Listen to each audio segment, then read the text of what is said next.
Halo semua, apa kabar? Semoga sehat-sehat selalu ya guys. Di sini kita akan membahas alur cerita manhwa manga. Bagi yang belum subscribe bisa dibantu subscribe-nya dan jangan lupa like video ini jika kalian merasa terhibur.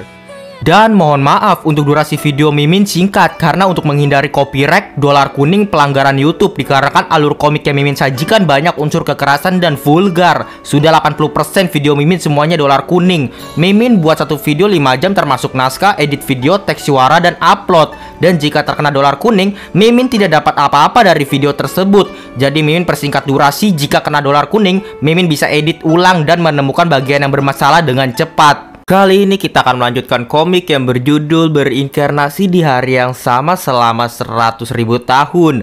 Oh iya, aku juga sudah membuatkan playlist untuk komik ini. Jadi jika kamu belum menonton part sebelumnya atau kamu mencari lanjutan dari part ini, kamu bisa cek playlist di deskripsi. Terima kasih. Diperlihatkan di part sebelumnya di sana, sekte di Diao dan juga sekte yang lainnya berperang gara-gara diperintah oleh Zhang. Kita diperlihatkan Qin Wunian berperang dengan Lie dan juga Sensui dengan Yan Kai. Dan Mei berkata, apakah kamu tidak ingin membantunya? Lin Yue menjawab, tidak perlu, sekte di Diao lah yang akan menang nantinya. Kita langsung saja masuk ke part selanjutnya. Di part selanjutnya diperlihatkan Lie yang kalah oleh Qin Wunian di sana terpental sampai bucat-bucat mulutnya. Sudah, aku sudah tua. Kalau bertarung lagi pasti akan meninggoy. Qin Wunian berkata dalam hatinya, padahal aku masih belum menyerang loh. Ternyata Lie sedang berakting ya. Aktingnya profesional sekali. Dan terlihat juga Sensui di sana yang kalah dalam peperangan. Lawan terlalu kuat. Aku juga tidak mungkin bisa mengalahkannya.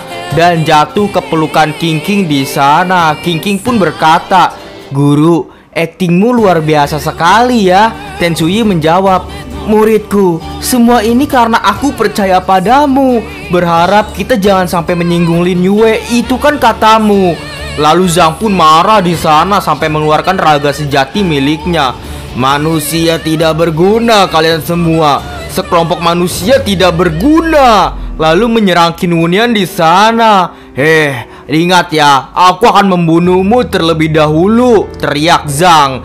Diperlihatkan di sana dari sekte Feixian yang marah juga dan berteriak, Tuan Zhang sudah mengumumkan sekte Feixian lah yang menang. Apa kalian sekte di Diao ingin memberontak? Iya, kalian jangan begitu berlagak dan tidak menaati peraturan. Ayo, lenyapkan sekte di Diao juga, kata anggota Feixian. Lalu dari sekte di Diao juga maju semuanya. Ada Yan King, ada Qinji, ada Tutu Walong dan juga Liu Wuhen. Mereka pun berteriak, orang sekte di Diao tidak terima dihina. Ayo kita serang. Ya, aku ingin memberontak. Memangnya kalian bisa buat apa? Kata Tutu Walong. Liu Hen juga berteriak, iya, aturan seperti ini untuk apa ditaati? Tidak adil sekali. Kita diperlihatkan Qin Wunian yang kalah oleh Zhang. Hanya satu kali pukul saja. Zhang ternyata cukup kuat di sana. Zhang berkata, sekte di Diao lemah sekali.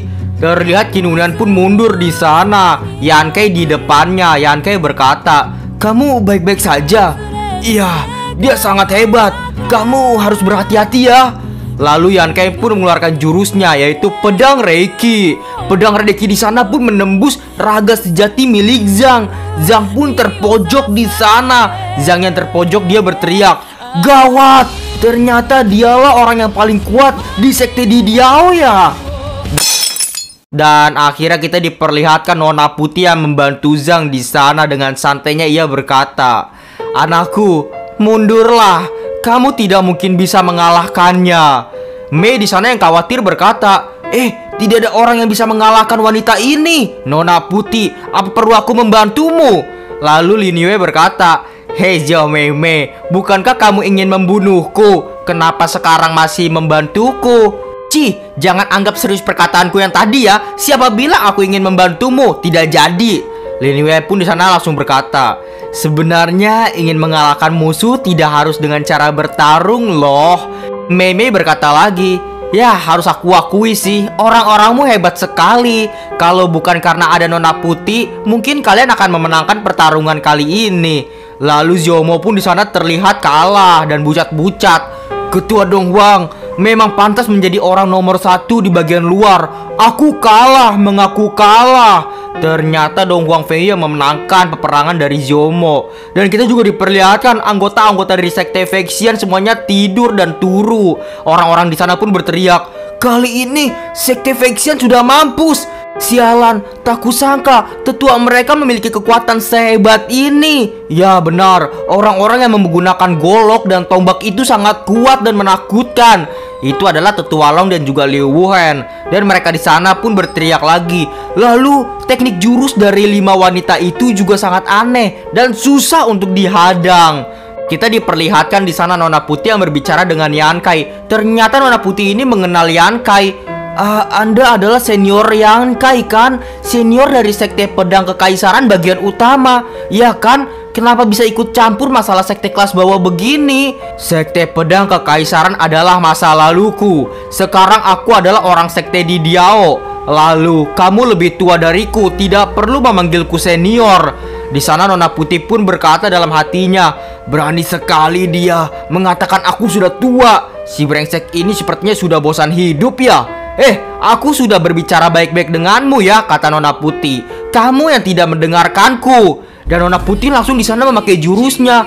Kalau begitu, jangan salahkan aku bertindak kasar. Dengan jurus pembunuhan dimensi, terkurunglah Yankai di sana. Tapi Yankai hanya tersenyum dan tertawa. Wanita kasar sepertimu mana mungkin bisa mendalami hukum dimensi yang sesungguhnya.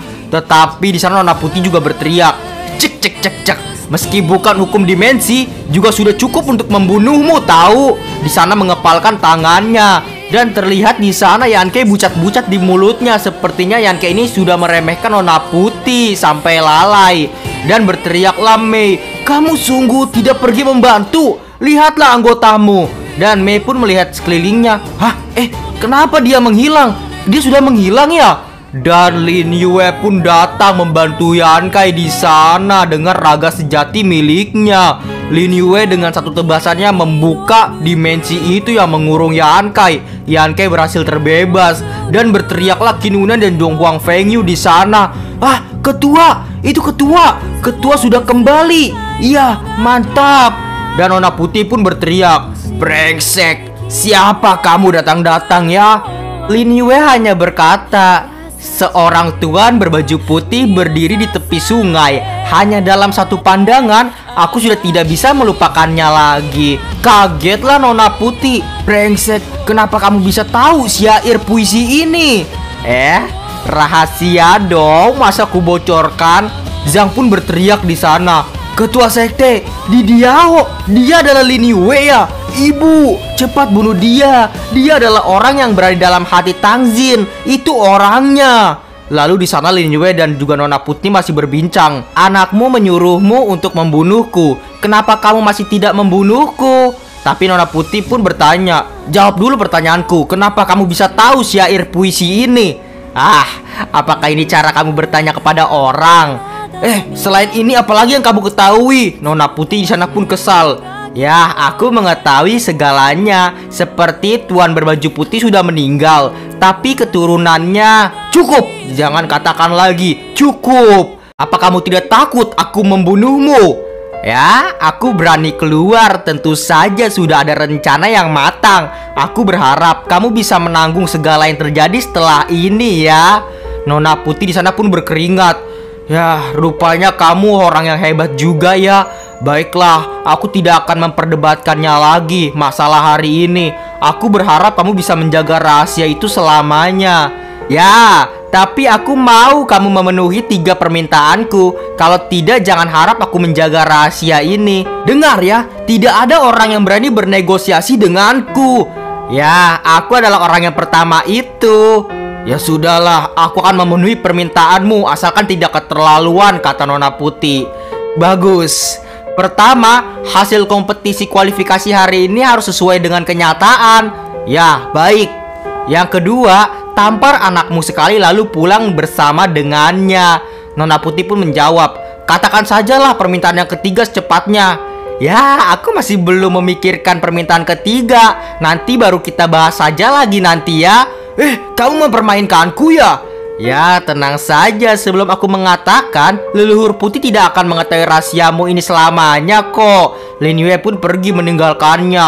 Lalu Zhang anaknya pun datang. Ibu, jangan basa-basi lagi dengan dia. Kalau kamu tidak membunuhnya, biar aku yang...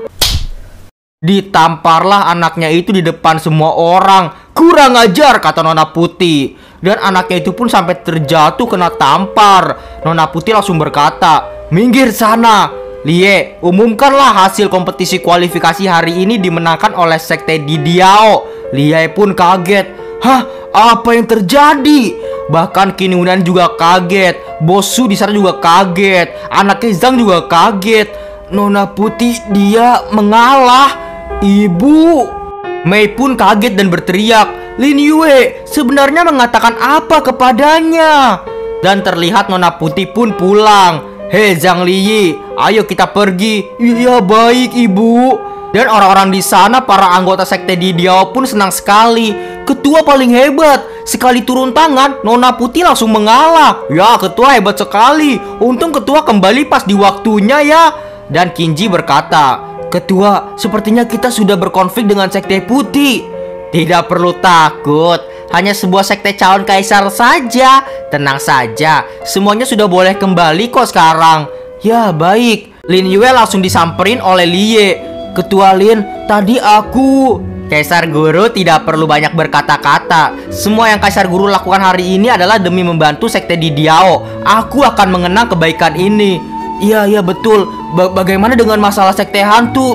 Ya, untuk sementara sudah diselesaikan sih. Tapi kamu lebih baik jangan kembali dulu dalam waktu dekat ini ya.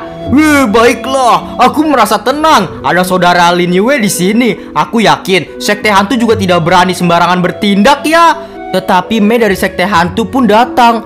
Kamu bilang siapa yang tidak berani sembarangan bertindak? Katakan lagi. Langsung sujudlah Lie di sana. Maaf tuan, maksudku bukan seperti itu. Dan Mei pun langsung berbicara kepada Lin Yue. Apa rencanamu selanjutnya?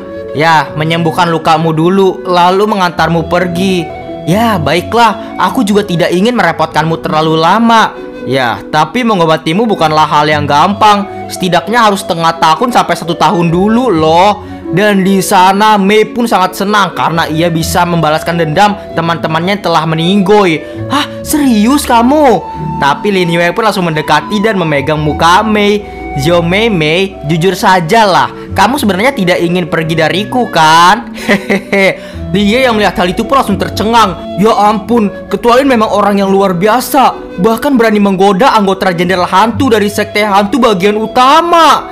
Di sana Lin Yue berkata, Kaisar Guru Lie, kamu sudah boleh pergi sekarang. Lie pun pergi dari sana. Lalu Mei pun berkata, kamu menyuruh si tua itu pergi duluan karena harus mewaspadainya ya. Sekarang dia sudah pergi. Kamu sudah boleh memberitahu rencanamu selanjutnya padaku.